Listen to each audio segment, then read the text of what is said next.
International students in Canada, आप लोगों को मेल रिसीव हो रही है, आईआरसीसी आपसे डॉक्यूमेंट्स मांग रही है। अब इसमें काफ़ी इंटरनेशनल स्टूडेंट्स ऐसे हैं जो पैनिक हो रहे हैं। तो गाइज पैनिक बिल्कुल मत होइए, क्योंकि आज मैं वीडियो में आपके साथ शेयर करने जा रही हूँ डिटेल्स कि आईआरसीसी आपसे इन्फॉर्मेशन क्यों मांग रही है।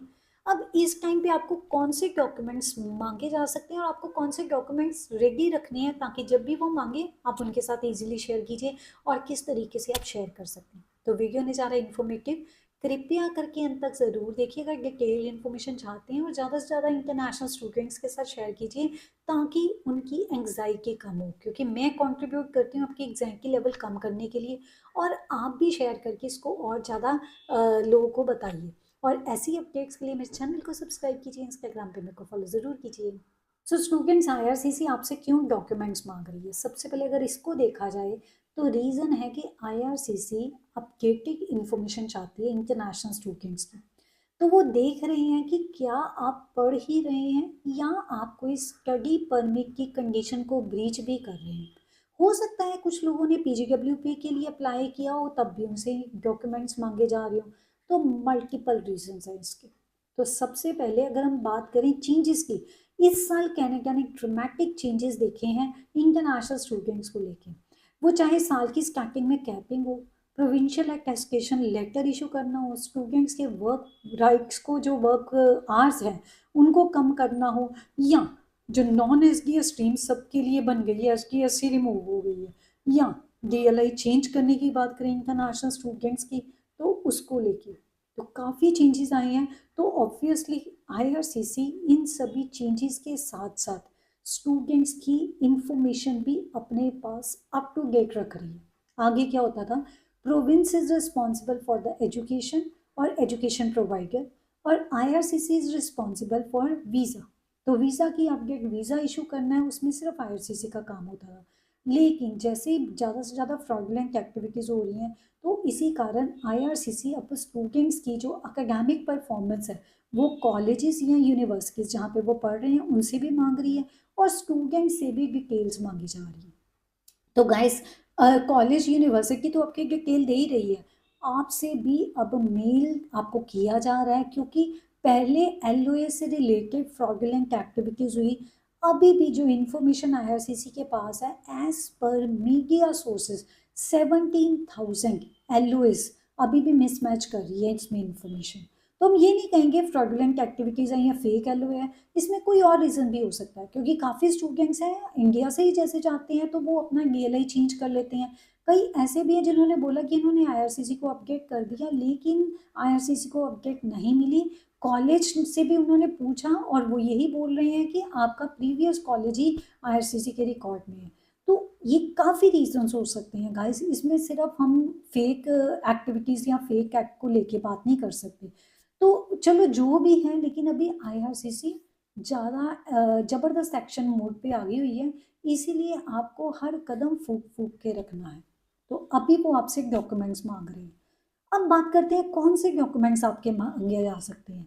गाइस, जो भी आपके स्टडी रिलेटेड डॉक्यूमेंट्स, जैसे कि आपको यहाँ से स्टडी परमिट इशू होता है, जैसे आप यहाँ से स्पीकर वीज़ा जाते हो, आप कनाडा में पोर्ट ऑफ एंट्री में एंटर करते हो, वहाँ पे आपको स्टडी परमिट मिलता है। उसमें भी एक चेंज आ गया है, इस टाइम पे स्टडी परमिट पे आपके कॉलेज का नाम, कॉलेज का कैंपस वहाँ पे लिखा आता है।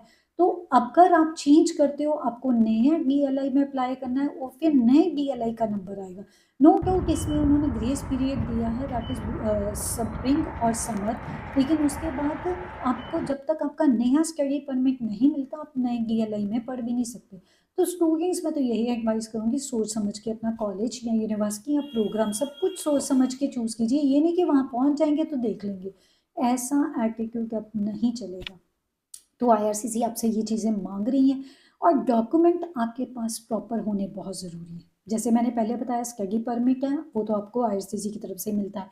आप कॉलेज में एडमिशन लेते हैं ना, जब एलओए तो इंडिया से ही मिल जाता है, अगर आपने इंडिया से अप्लाई किया है या जिस भी कंट्री से आपने अप्लाई किया है, तो LOA is a mandatory part of your visa application, तो हम लगाते हैं उसमें।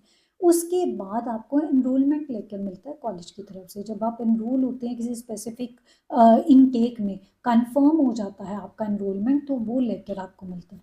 इसके बाद आप कॉलेज में जाते हैं, आपका अटेंडेंस प्रूफ हो जाता है। उसके बाद आपके एग्ज़ाम भी आते हैं, आपकी असाइनमेंट्स होती हैं, तो आपको ट्रांसक्रिप्ट मिलती है। उसमें आपके सारी डिटेल्स होती हैं, कितना आपका जो है परफॉर्मेंस है, क्या परफॉर्मेंस है एकेडमिक, तो वो चीज़ होती है। तो ये सारे डॉक्यूमेंट्स आपको माँगे जा सकते हैं। इसी के साथ एक और चीज़ बताऊँ, 2 सेमेस्टर की फ़ीस तो हम अपने देश से दे के जाते हैं, उसके बाद 3rd सेमेस्टर की फ़ीस पे करते हैं। वो आपसे आपका ट्यूशन फ़ी का प्रूफ़ भी माँग सकते हैं कि आप कंटिन्यू कर रहे हो। गाइस, ये सारे डॉक्यूमेंट्स आपने अपने पास क्लियर स्कैन करके और उसको पीडीएफ फॉर्मेट में करके रखना है। इसके बाद अब आपने इन डॉक्यूमेंट्स को शेयर कैसे करना है आईआरसीसी के साथ, तो सबसे पहला स्टेप आपको आती है ईमेल। ईमेल में हर चीज़ डिटेल में दी है, पैनिक मत कीजिए, डरिए बिल्कुल मत, क्योंकि ईमेल में उन्होंने आपको बताया हुआ है, या तो आपको बोलेंगे पोर्टल पे अपडेट कर दीजिए या आपको बोलेंगे ईमेल कर दीजिए। लेकिन एक चीज़ ज़रूर ध्यान देना, जब भी आप कोई भी इंफॉर्मेशन पोर्टल पे डालते हैं या आप उनको ईमेल करते हैं, उसका रिकॉर्ड आपके पास होना चाहिए। कोशिश कीजिए कि आपको आगे से भी रिस्पॉन्ड आ जाए, उसका रिकॉर्ड भी आप सेव करके रखें कि आईआरसीसी को आपके ये डॉक्यूमेंट्स मिल चुके हैं। क्योंकि एक स्टूडेंट ने हमें मैसेज भी किया और बड़ी हैरानी वाली सिचुएशन थी, उसने अपडेट कर दिया और जैसे ही ये सिस्टम चेंज हुआ, रूल चेंज हुए नवंबर में, उसके बाद उसने पूछा और आईआरसीसी के पास अपडेट नहीं है, कॉलेज कहता है कि उसका प्रीवियस डीएलआई ही अपडेटेड है आईआरसीसी के पास, तो उसने जो नया डीएलआई था उसके ऊपर कोई अपडेट नहीं आई। तो ये ऐसे काफ़ी कंफ्यूजिंग सिचुएशंस हो सकती हैं, तो मैं आपको बोलती हूँ जब आप कुछ भी सबमिट करते हैं तो उसमें आ जाता है कि आपका ये डॉक्यूमेंट सबमिट हो गया, तो आपको स्क्रीनशॉट ज़रूर लेके रखिए और इसको ध्यान से आपने करना है। जैसे-जैसे आपसे पूछे जाएँगे, उसके अकॉर्डिंग आप डॉक्यूमेंट्स हैं वहाँ पे डालते जाइए। गाइस, इन केस अगर आपके पास कोई डॉक्यूमेंट आपको नहीं मिलता, तो सबसे पहले आप अपने एजुकेशन प्रोवाइडर से डिस्कस कीजिए, उनका एडमिन ऑफ़िस रहता है, इंटरनेशनल स्टूडेंट का ऑफ़िस रहता है, वहाँ पे जाके आप उनसे डॉक्यूमेंट ले सकते हैं, अगर कोई भी डॉक्यूमेंट आईआरसीसी ने आपसे माँगा है और आपके पास नहीं है। इसके बाद आपको जो-जो इन्फॉर्मेशन उन्होंने बोली है, आप उसके अकॉर्डिंग उसको अपलोड कर दीजिए। अगर आपको कोई डॉक्यूमेंट नहीं मिलता, आप आईआरसीसी से कॉन्टैक्ट कर सकते हैं, वेब फॉर्म रेज़ कर सकते हैं, उनको बता सकते हैं कि आपको इतना टाइम चाहिए, आपको वो डॉक्यूमेंट मिल जाए।